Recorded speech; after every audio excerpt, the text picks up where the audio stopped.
የንግድና ቀጠናዊ ትስስር ሚኒስትር ዶክተር ካሳው ጎፌ ለምናነሳቸው ጥያቄዎች ምላሽና ማብራሪያ ስለሚሰጡ በራሴና በኢትዮጵያ ዜና አገልግሎት ስም ከፍ ያለ ምስጋናን አቀርባለሁ።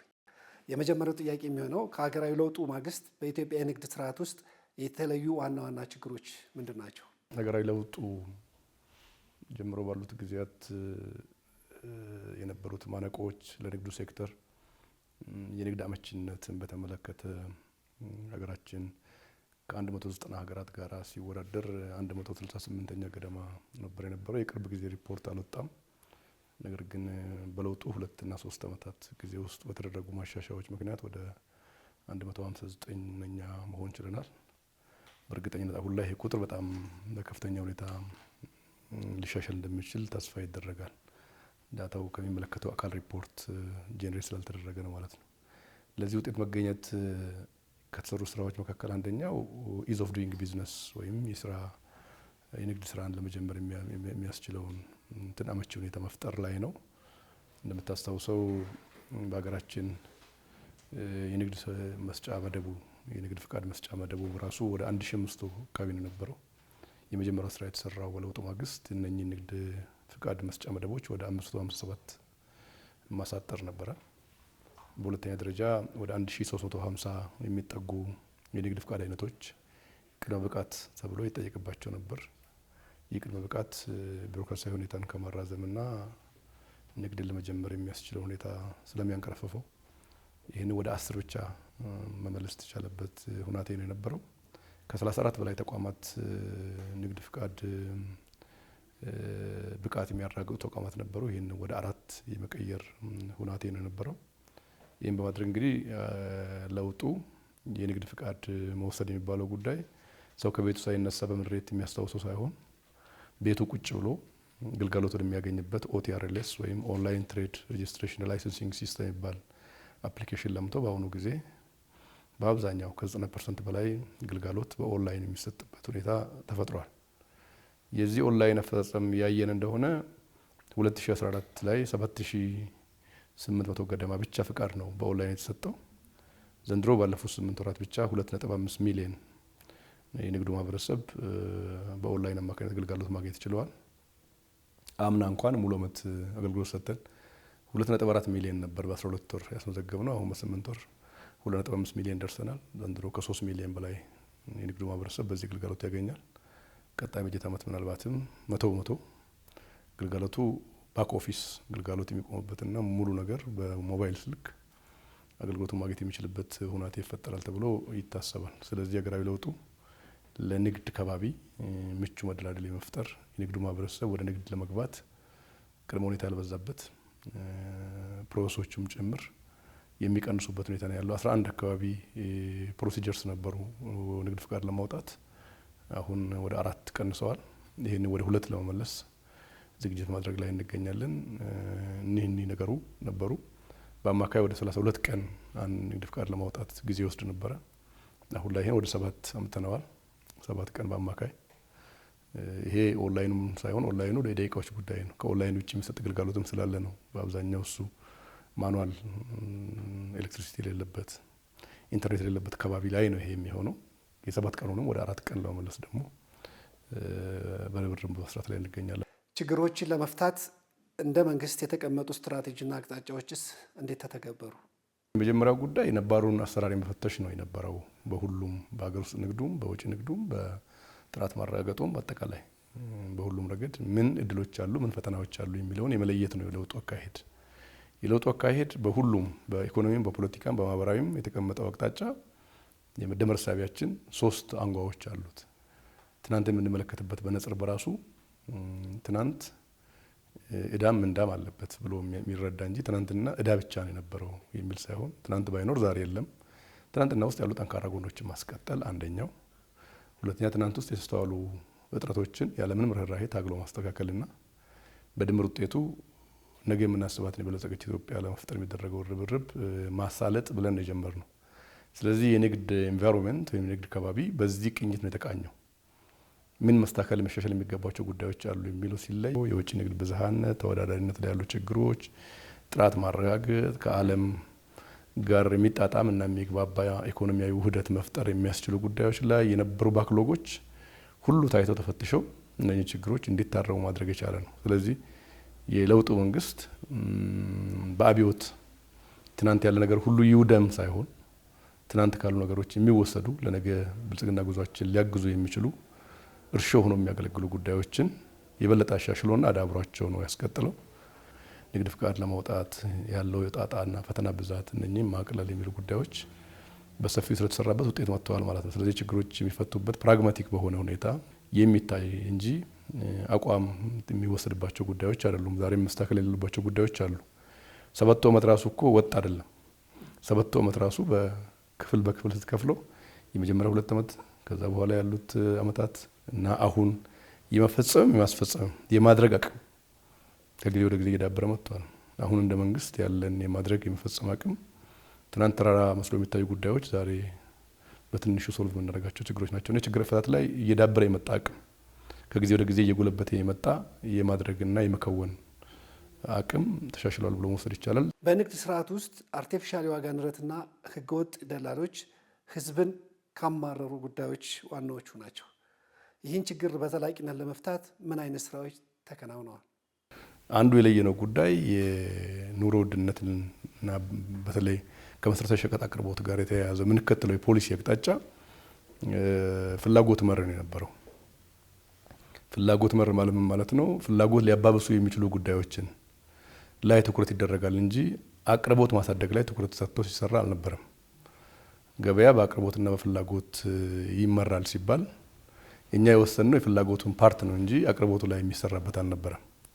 ከቅርብ ጊዜ ወዲህ በተለይ በለውጡ መንግስት በክቡር ዶክተር አብይ አህመድ ሀሳብ ምንጭነት የመጣው በተለይ ምንም ማሳ ጦም አይደር ከተማ ላይ በከተማ ግብርና የሌማት ትሩፋት ማምረት ለገበያ ማቅረብ አቅርቦት ማሳደግ ያስፈልጋል የሚል የፖሊሲ ሽፍት መጥቷል። ይህን ተግብረን ነው አሁን ኢንፍሌሽን ወይም የዋጋ ግሽበት የሚባለው ነገር በኢትዮጵያ ከየትኛውም ሌላ ሀገራት በጣም የተሻለ የዋጋ ግሽበት የሚስተዋልበት ሁኔታ ነው ያለው። ይሄ አቅርቦት መር በማሳደጋችን ነው።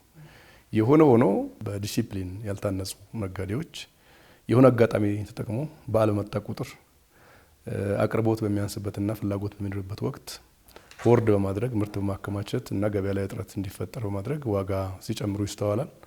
ይህንን ኦልሞስት ባለፉት 7 ዓመታት ሲሰራ ከነበረው የሚልቅ ቅድም ያልኩት የማድረግ አቅም ጋር አሰናስለን ያየን እንደሆነ ባለፈው ሐምሌ ወር የማክሮ ኢኮኖሚ ማሻሻያው የውጭ ምንዛሪ ተመን ማሻሻያ ከተደረገበት ጊዜ ጀምሮ ሊያጋጥም የሚችለውን የዋጋ ንረት ለመቆጣጠር ሰፋፊ ስራዎች ተሰርተዋል። ከ9.2 ሚሊዮን በላይ ሸማችና የንግዱ ማህበረሰብ እንዲወያይ አጠቃላይ ንግድ እሳቤ ላይ ግንዛቤ እንዲወስድ ተደርጓል። ይሄ ስራ የተሰራው ከታች እስከ ላይ ነው ማለት እስከ ፌዴራል ድረስ። ሁለተኛ ወደ 109 ሺህ በላይ ነጋዴዎች ላይ እርምጃ ተወስደዋል። ይሄ እርምጃ ከቃል ማስጠንቀቂያ እስከ እስራት ድረስ ነው። 1056 አካባቢ ነጋዴዎች በእስራት እንዲቀጡ ሁሉ ነው የተደረገው። እነኛም ሜጀሮች በመውሰድ ሰው ሰራሽ የዋጋ ጭማሮ እንዳይኖር ተገቢውን ቁጥጥር ከመስራት ጎን ለጎን በአቅርቦት በኩል ያለው ሁኔታ ደግሞ ይበልጥ እንዲሻሻል ተደርጓል። ነጋዴው ለሀገር ልማት በጣም ወሳኝ ነው። ያለ ንግዱ ማህበረሰብ አስተዋጽኦና ተሳትፎ የሚያድግ ሀገር የሚበለጽግ ሀገር ሊኖር አይችልም። በትክክል የሚሰራውን ያህል ደግሞ የሚያበላሽ ነጋዴ አለ። የሚያበላሸውን እየቀጡ በትክክል የሚሰራውን እያተጉ በድምር ውጤቱ የንግዱን ከባቢ ውጤታማ ለማድረግ ሰፋፊ ስራዎች መከናወን ላይ ይገኛሉ። ባለፉት 8-9 ወራት በጣም ተአምራዊ ስራ ነው የተሰራው በዚህ ረገድ ብሎ መውሰድ ይቻላል። ከነዳጅ ግብይት ጋር ተያይዞ ምርት መደበቅ፣ አርቲፊሻል እጥረት በመፍጠር በስፋት ይነሳል። ይህን ችግር ከምንጩ ለማድረግ ምን አይነት መፍትሄዎች ተተግብረዋል? ነዳጅን በተመለከተ ነዳጅ ችግር 3 ዋና ዋና ችግሮች ናቸው በደንብ ሊሰመርባቸው የሚገቡ ጉዳዮች። የመጀመሪያው ጉዳይ ከነዳጅ አንጻር የአቅርቦት ችግር ነው። አቅርቦት ላይ በሚታሰበው ልክ ነዳጅ መቅረብ ላይ ችግር አለ። ይሄ ጉዳይ ዝርዝር አድርጎ ለማየት ያክል በተለይ የአቅርቦት ችግር የሚስተዋልበት ከቤንዚን የሚባለው ምርት ጋር ነው። ናፍጣ ላይ ብዛም የአቅርቦት ችግር የለም። የቤንዚን አቅርቦት ችግር መንግስት ስላልገዛ አይደለም። መንግስት 4.4 ቢሊዮን እና ከዛ በላይ ዶላር እየመደበ ይገዛል። ነገር ግን እዚህ ጋር አካባቢ የሚስተዋለው ችግር ምንድን ነው? ከዚህ ፊት እንደምታስታውሱት 80% የሀገሪቱ ቤንዚን ፍላጎት ይገባ የነበረው በፖርት ሱዳን አካባቢ ባጋጠመው የጸጥታ መታወክ ምክንያት ሲዘጋ 20% የኢትዮጵያ ፍላጎት ለመሸከም የተዘጋጀው የጅቡቲ ተርሚናል 100% ቤንዚን ወደ ማቅረብ ተሸጋገረ ማለት ነው። ስለዚህ እኛ ተሽከርካሪዎች በአንድ ጊዜ ገብቶ የሚቀዳው ቦቴ እዛ አካባቢ ካለው የመቅጃ ማነስ ጋር ተያይዞ 3 ቦቴዎች ናቸው። 3 ቦቴ በአንድ ጊዜ ገብቶ ምርት በሚያወጣበት ሁኔታ ብዙ የቤንዚን አቅርቦት ሊመጣ አልቻለም። ያም መቅጃው አንዳንድ ጊዜ ሊኬጅ እየፈጠረ ችግር አለ ማለት ነው። ሁለተኛው ከነዳጅ ጋር ያለው ችግር የፍላጎት መጨመር ነው። የነዳጅ ፍላጎት መጨመር ነው። ጄኔሬተሮች፣ ፓምፖች መስኖ የሚጠቀሙባቸው ከጊዜ ወደ ጊዜ እየጨመሩ የሚገቡበት ባጃጅ እንደ ገፍ የሚገባበት ሁኔታ የሀገሪቱ የነዳጅ ፍላጎት የጨመረበት ሁኔታ አለ። ሶስተኛው ሞስት ፕሮባብሊ ትክክለኛው ችግር የዋጋው ችግር ነው። የዋጋው መቀነስ በራሱ የፈጠረው ችግር አለ። ህገወጥነት። የኛ የነዳጅ ዋጋ አሁን ላይ መንግስት ከድጎማ አልወጣም፣ እየደጎመ ነው ያለው። በናፍጣ 110 አልደረሰም፣ 107 108 ብር ገደማ ነው። በቤንዚን 112 አካባቢ ነው ያለው። ይሄ ዋጋ ከአካባቢ ዋጋዎች ሁሉ ያነሰ ነው። በዶላር የወሰን እንደሆነ 0.78 ዶላር ነው እኛ ይሸጥን ያለ ነው። ጅቡቲ እኛ እንግዲህ ከጅቡቲ ነው የምንቀዳው። ቅድም እንዳልኩ ጅቡቲ ትራንስፖርት ሳይጨምርበት 1.4 ዶላር ነው 1 ሊትር። ኬንያ ከዛ በላይ ቁጥር፣ ታንዛኒያም ከዛ በላይ ቁጥር ነው ያለው። ስለዚህ የኛ ምርት ወደ ውጭ የሚወጣበትን በኮንትሮባንድ እድሎች ነበሩ። አሁን ግን የሀገር ውስጥ እጥረት ቅድም አለ ያልኩትን ተከትሎ አንዳንድ ቦታዎች ላይ ቤንዚን ዋጋ ይሄን ያህል ደርሷል፣ 400 ደርሷል፣ 300 ደርሷል የተባለው እጥረቱ ላይ ተጨማሪ አርቲፊሻል እጥረት በመፍጠር ገበያ በማስራብ የሚደረግ ህገወጥነት ነው። እዚህ ላይ ኮምጨጭ ያለ እርምጃዎች ተወስደዋል። በጣም ሰፋፊ እርምጃዎች ተወስደዋል። ከ56 በላይ ማደያዎች ተዘግተዋል። አሁንም የሚቀጥል ነው የሚሆነው። ኩባንያዎች ከዚህ በኋላ በእስራትም እንዲቀጡም ጭምር አዋጅ በፓርላማ በፈጠነ ሁኔታ አውጥተን ደንቡ ለሚኒስትሮች ምክር ቤት ለማቅረብ ርብርብ በማድረግ ላይ እንገኛለን። ከነዳጅ ጋር ያለው ችግር እነኚህን ጉዳዮች ኮምፕሬሄንሲቭሊ ማየት ያስፈልጋል ማለት ነው። ህገወጥነቱ አለ፣ አቅርቦት ማነሱ አለ፣ የፍላጎት መጨመሩ አለ ማለት ነው። ስለዚህ ይህንን ለመምራት ቅርብ ጊዜ መመሪያ ወጥቷል። መመሪያው በፍትህ ሚኒስቴር ተመዝግቦ ወጥቷል። መመሪያው በጣም ተጠያቂነት የሚያሰፍን ነው። ነዳጅ ላይ ማደያ ላይ የሚደረጉ ቁጥጥር እንደተጠበቀ ሆኖ ኩባንያዎች የሚጠበቅባቸውን ግዴታ እንዲወጡ ሰፋፊ ውይይትና ትምምን ፈጥረናል። ቅርብ ጊዜ ላይ ፕሮግረሶች አሉ። አሁን ላይ ባለፉት 7 ዓመታት የሸቀጦች ወጪ ንግድ በገቢም ሆነ በመጠን በፍጥነት እያደገ መጥቷል። የኢትዮጵያ ምርቶች የሚቀበሉ አማራጭ የገበያ መዳረሻዎች ከማስፋት አንጻር ምን ስራዎች ተሰርተዋል? ወጪ ንግድ ብዝሃነት እና ተወዳዳሪነትን በተመለከተ የመጀመሪያው ፋክት ስታብሊሽ ማድረግ የሚቻለው 7 ዓመቱን ስናወዳድረው ለውጥ መጥቷል ብቻ አይደለም። የመጣው ለውጥ እጅግ በጣም ከፍተኛ ለውጥ ነው የመጣው። 2010 የለውጡ የመጨረሻው ዓመት ላይ ከወጪ ንግድ የተገኘው ገቢ 2.6 ቢሊዮን አሜሪካን ዶላር ነው ሙሉ ዓመት። ባለፉት 8 ወራት 4.5 ቢሊዮን አሜሪካን ዶላር ደርሷል። ስለዚህ በ2.6 እና 4.5 ቢሊዮን ኦልሞስት ኒርሊ ሃፍ ሆኗል በ8 ወር። የዓመቱ የምንጠብቀው ከ6 ቢሊዮን ዶላር በላይ ነው። የኢትዮጵያ ልክ ይህ አይደለም፣ ከዚህ በላይ ማደግ ነበረበት። ነገር ግን ኢኮኖሚያችን ለዓለም ክፍት ሳይሆን የቆየበት ሁኔታና ብዙ ማክሮ ኢኮኖሚ ማሻሻያዎች ባለመተግበራቸው ምክንያት ወጪ ንግዱ ከነበረበት መንገራገጭ ወጥቶ ወዳደገበት ደረጃ የገቢ ፍላጎትን ወደሚቀራረብበት ደረጃ እየመጣ ያለበት ተስፋ ሰጪ እምርታ ላይ ነው ያለው። ይህ የመጣበት አንደኛ የውጭ ንግድ ተወዳዳሪነት ላይ የተሰራው ስራ ነው። የውጭ ንግድ ተወዳዳሪነት በዋጋ በጥራት በማምረት በተለይ በብዙ ምርቶች አምርተን ነው ተወዳዳሪ መሆን የቻልነው። ቡና በለውጡ የመጀመሪያ ጊዜያት አመታዊ ከፍተኛ አፈጻጸም የነበረው ከቡና ይገኝ የነበረው ገቢ 700 ሚሊዮን ዶላር ነበር። ባለፈው አመት 2016 1.4 ቢሊዮን የአሜሪካን ዶላር ገቢ ተገኝቶበታል ከቡና። ዘንድሮ ከቡና ከ2 ቢሊዮን ዶላር በላይ ይጠበቃል። ይሄ የሆነበት ቡናን በአረንጓዴ አሻራ አማካይነት የቡና ዛፎች በመተከላቸው የቡና አምራችነት ደረጃችንም ከነበርንበት 5ኛ ደረጃ ወደ 3ኛ ደረጃ መጥተናል። አሁን ላይ ከብራዚልና ቪየትናም ቀጥሎ 3ኛው ትልቁ የቡና አምራች ሀገር ኢትዮጵያ ነች። በሚቀጥሉት 5 ዓመታት ጊዜ ውስጥ 2ኛው ትልቁ አምራች ሀገር እንሆናለን። ሀገር ውስጥ የተሰራ ስራ ነው የወጪ ንግድን ተወዳዳሪ የሚያደርገው። ከማምረት የሚነሳ ንግድ ስለሆነ የምንከተለው የንግድ ስትራቴጂ አንደኛው ጉዳይ እሱ መያዝ ጠቃሚ ነው የሚሆነው። ሁለተኛ የኛ ምርቶች የዴስቲኔሽን ኮንሰንትሬሽን ችግር ነበረባቸው። የመዳረሻ ገበያ ኮንሰንትሬት የማድረግ የተወሰነ ሀገር ብቻ ነበር እንልክ የነበረው። አሁን ቡና ብዙ ሀገር ይደርሳል። አዳዲስ ገበያዎች እየተከፈቱ እየመጡ ነው። አዳዲስ እድሎች እየመጡ ነው ያሉት።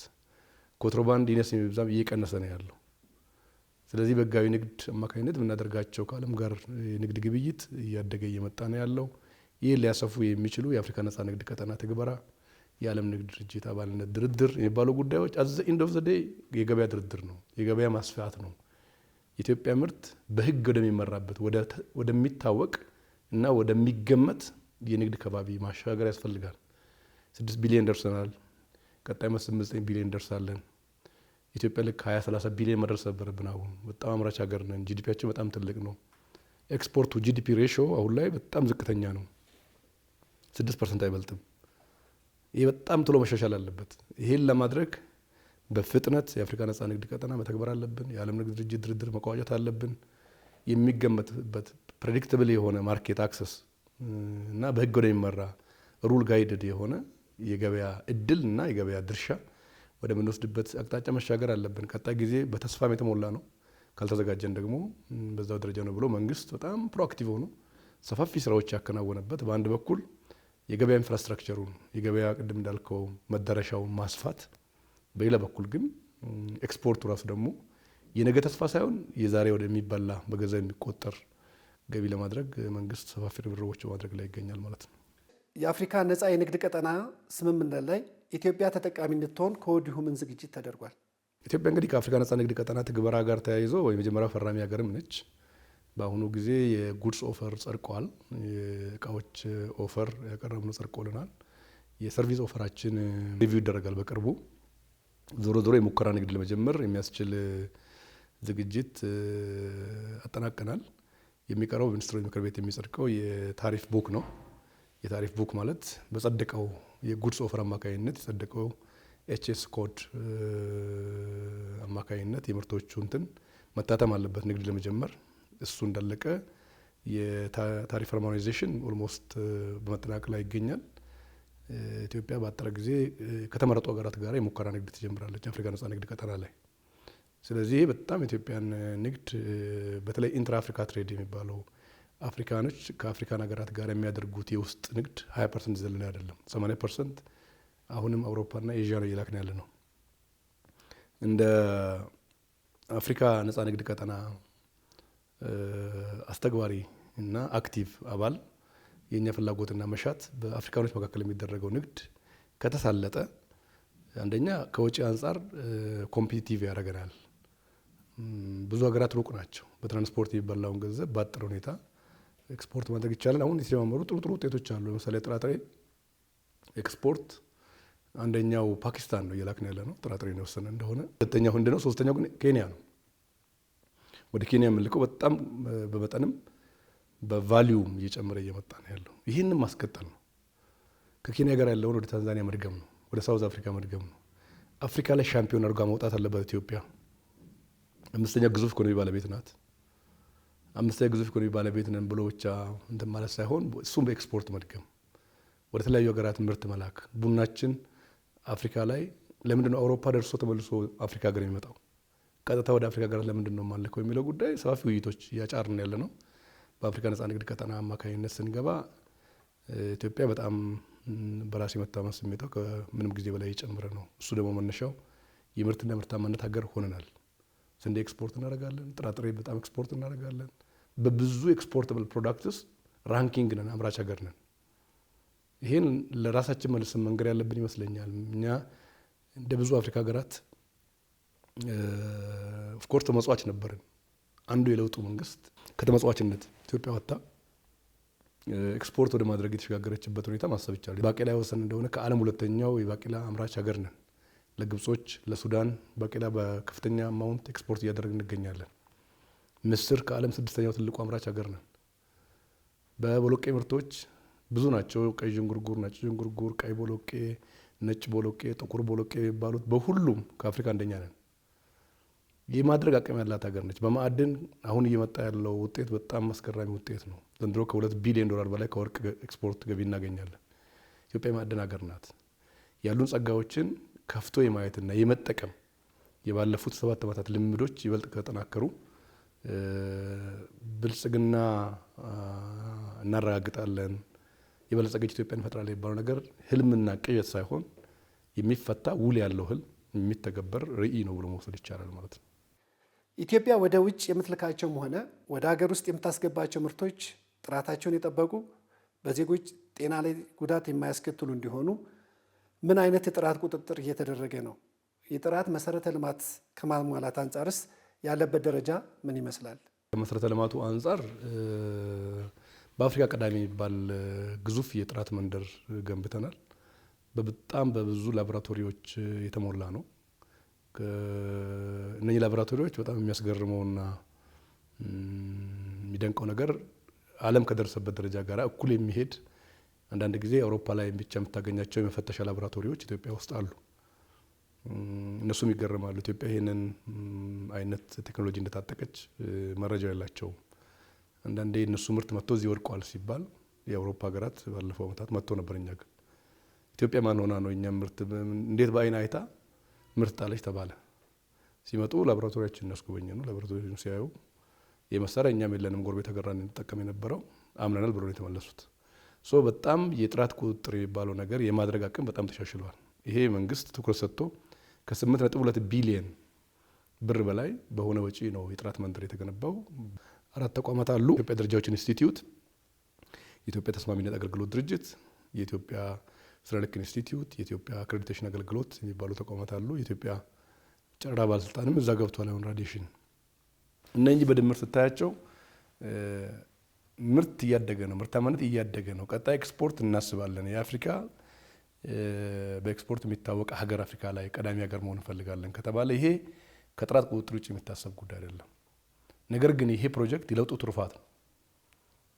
ክቡር ጠቅላይ ሚኒስትር ዶክተር አብይ አህመድ የሳይንስና ቴክኖሎጂ ሚኒስትር የነበሩ ጊዜ በእሳቸው ሀሳብ አመንጭነት የጥራት መንደር ግንባታው ተጀምሮ እሳቸው ወደ ክልል በተመለሱበት ጊዜ ግንባታ ሙሉ ለሙሉ ቆሞ ነበር። ከዛ በኋላ ነው ከስክራች በጀት ተመድቦለት በተለይ ደግሞ ባለፉት ዓመታት ባለፈው ቅርብ 1 ዓመት የ4 ዓመቱ ስራ በ4 ወር አጠናቀን ነው ወደ ምረቃ ያበቃ ነው። እሱ የጋራ ርብርብ የተደረገበት የጋራ ውጤት በጣም ጥሩ ስራ ነው ብሎ መውሰድ ይቻላል። ሁለተኛው ከፍተሻ ከምርመራ ኢንስፔክሽን የምንላቸው ጉዳዮች ጋር ተያይዞ በአሁኑ ጊዜ ኢትዮጵያ ከ12000 በላይ ደረጃዎች አሏት። ከዚህ ውስጥ 396ቱ አስገዳጅ የኢትዮጵያ ደረጃዎች የወጣላቸው ናቸው። 80% በላይ የኢትዮጵያ ደረጃዎች ሃርሞናይዜሽን ከዓለም ጋር ሃርሞናይዝድ የሆነ ውጤቶች ያሉባቸው ናቸው። ስለዚህ ከዓለም ጋር መነገድ አይቸግርም ማለት ነው። እኛ ያወጣነው ደረጃ የዓለምን ደረጃ ተከትለን ሃርሞናይዝድ የሆነ ነው በኤችኤስ ኮድ። እነኚህ ጉዳዮች በቂ ዝግጅት የተደረገባቸው በጣም ብዙ ምርቶች ገቢም ወጪ ምርትም ከዓለም ጋር ኮምፓቲብል እንዲሆን ተደርጎ እየተሰራ ነው ያለው። ይህን ሊያረጋግጥ የሚችል ፍተሻ መሳሪያዎች፣ የምርመራ መሳሪያዎች ተተክለው ግልጋሎት እየተሰጠ ነው ያለው። በአመት ከ3.8 ሚሊዮን ቶን በላይ ገቢ ምርት ጥራት ፍተሻ ይደረግበታል። ይሄ በተሳካ መልኩ እየተሄደ ነው ያለው። 1.4 ሚሊዮን ቶን በላይ የውጭ ንግድ አስፈላጊው የጥራት ፍተሻ ተደርጎለት ወደ ውጭ እንዲወጣ ይደረጋል። ስለዚህ በዚህ በኩል አስተማማኝ አቅም ተገንብተዋል ማለት ነው። ገቢና ወጪ ምርቶች በተሻለ ቁጥጥር ደረጃ እንዲሆኑ ማድረግ፣ የፋብሪካ ምርቶች ጥራት እንዲጠበቁ የማስቻል ስራዎች ሚኒስቴር መስሪያ ቤታችን በትኩረት እየሰራ ነው ያለው። ከምንም ጊዜ በላይ አንገታችንን ቀና አድርገን ልናወራ የምንችለው ጉዳይ ቢኖር ኢትዮጵያ በጥራት ደረጃ የሚታማ ሀገር አይደለም። ዓለም አቀፍ እውቅናም ጭምር ማስጠበቅ እና ዓለም አቀፍ እውቅና ማግኘት ላይም ሰፋፊ ስራዎች በመደረግ ላይ ይገኛሉ። በሚቀጥሉት ጊዜያት ግን አጠናክረን መቀጠል ነው ያለብን ማለት ነው። አንዳንድ ጉዳዮች በስኬት የምንናገራቸው ነገሮች ቀጣይ ስራ የሏቸውም ማለት አይደለም። ቀጣይ አይሰሩም ባሉበት ይቀጥላሉ ማለት አይደለም። ምክንያቱም የቴክኖሎጂው ዓለም አሁን ያለንበት 21ኛው ክፍለ ዘመን በጣም ተወዳዳሪነትን በሚያረጋግጥ አግባብ ከጊዜ ወደ ጊዜ ካልሰራን በሆነ ጊዜ በገነባነው አቅም እድሜ ልክ እንወዳደራለን ማለት አይደለም። ላቦራቶሪ መሳሪያዎች መሻሻል አለባቸው። የበለጠ ላቦራቶሪ መግባት አለበት። እድገታችን የሚመጥን ዝግጅት መደረግ አለበት እና የጥራት መሰረተ ልማት የሚባለው ጉዳይ በግልጋሎቱ በኢንፍራስትራክቸሩ በተሻለ ቁመና ላይ ይገኛል ብሎ መውሰድ ይቻላል። ኢትዮጵያ የዓለም ንግድ ድርጅት አባል ለመሆን እያደረገች ያለችው ዝግጁነትና ስራዎች ምን ይመስላሉ? የዓለም ንግድ ድርጅት እንግዲህ ዝም ብሎ ባክግራውንድ ለመስጠት ያክል ጀነራል አግሪመንት ኦን ትሬድ ታሪፍ ጋት ተብሎ የሚታወቅ ነበር። ዓለም ከሁለተኛ ዓለም ጦርነት በኋላ የነበረው ኦርጋናይዜሽን አልነበረው። በዚህ ስምምነት ነው ነገሮች ሲመሩ የነበሩት። 1994 በፈረንጆች የዓለም ንግድ ድርጅት ተመሰረተ። የዓለም ንግድ ድርጅት በተመሰረተበት ጊዜ በጣም ብዙ ሀገራት ናቸው ያለ ድርድር የገቡት። ያኔ እኛ እድሉን አምልጦናል። ከዛ በኋላ ወደ 38 ሀገራት ገደማ ተደራድረው ገብተዋል። አሁን በድርድር ላይ ያሉት 22 ሀገራት ናቸው ሀገራችንን ጨምሮ። እነኛ ሀገራት የድርድር ሁኔታ በተለያየ ደረጃ ላይ ነው ያለው። የእኛ ተስፋ የሚሰጥ 26 አክሴሽን ከሚቋጩ ሀገራት ተብሎ በደብሊውቲኦ ሊስት ውስጥ ከገቡት ሀገራት ውስጥ እንገኛለን። ኡዝቤኪስታን፣ ኢትዮጵያና አንድ ሌላ ሀገር አለ። የሶስቱ ሀገራት ድርድር በ14ተኛው የዓለም ንግድ ሚኒስትሮች ስብሰባ ይጸድቃል ተብሎ ይታሰባል። ሂደቱ በእስካሁን 5 ዙሮችን የስራ ላይ ቡድን ስብሰባ አከናውኗል። የኢትዮጵያ ስራ ላይ ቡድን ስብሰባ አባል ሀገራት 44 ገደማ ናቸው። ከነኛ ሀገራት ጋር ድርድሮች ሲከናወኑ ቆይተዋል። 3ቱ ከለውጡ በፊት የነበሩት ድርድሮች ከሞላ ጎደል የይስሙላ ነው የነበሩት። የይስሙላ ናቸው የምልበት በድፍረት ምንም በኢኮኖሚያዊ ዝግጁነት አልነበረም። ኢኮኖሚክ ኦፕን አፕ አልነበረም። እነኚህ ጉዳዮች የለውጡ መንግስት ወደ ስልጣን ከመጣበት ጊዜ ጀምሮ ሲያቀነቅን የቆያቸው ኢኮኖሚክ ኦፕን አፕ፣ ሆም ግሮን ኢኮኖሚክ ሪፎርም፣ ኢኮኖሚክ ሊበራላይዜሽን፣ ፋይናንሻል ሴክተር ሊበራላይዜሽን፣ ፕራይቬታይዜሽን የሚባሉ ቋንቋዎች አሁን በኢትዮጵያ የሚዲያ እንትን ውስጥ ይታወቃሉ። እነኚህ ቋንቋዎች እነኚህ ናቸው እንደተደራደር የሚያደርጉ። አሁን የጉድስ ኦፈርም የሰርቪስ ኦፈርም አቅርበናል። የጉድስ ኦፈራችን ሪቫይዝ አድርገን ያቀረብነው ለሁለተኛ ጊዜ፣ የሰርቪስ ኦፈራችን ለመጀመሪያ ጊዜ ያቀረብነው። 18 ደግሞ የግዴታ ውል የሚባሉት 18 ኮሚትመንት ላንጉዌጆች አዘጋጅተን አስገብተናል። እነኚህ ጉዳዮች ሂደት ስለሆነ ድርድር እየበሰሉ እየተቋጩ ወደ ኮንክሪት ጉዳዮች የሚገቡበት ነው የሚሆነው። 17 ሀገራት አናግረውናል። ባይላተራል ማርኬት አክሰስ ኔጎሽዬሽን ለማከናወን ከ12ቱ ጋራ ድርድር ጀምረናል። አሜሪካንን ጨምሮ አውሮፓ ህብረትን ጨምሮ እነኚህ ሀገራት ጋራ የምንቋጭ ነው የሚሆነው። 6ኛው ስራ ላይ ቡድን ስብሰባ ወርሃ ሐምሌ ጄኔቫ ላይ ይከናወናል። እሱን ለማሳካት በቂ ዝግጅት እያደረግን ያለ ነው። ለጥያቄዎቹ ወደ 110 ጥያቄ ገደማ አካባቢ ተጠይቀን በቃል መልስ ሰጥተናል። እነዚህ ጥያቄዎች በጽሁፍ መጥተው በጽሁፍ መልስ ይሰጣቸዋል። ኤሌመንትስ ኦፍ ድራፍት ወርኪንግ ፓርቲ ሪፖርት የ6ኛው ደግሞ ይዘጋጃል።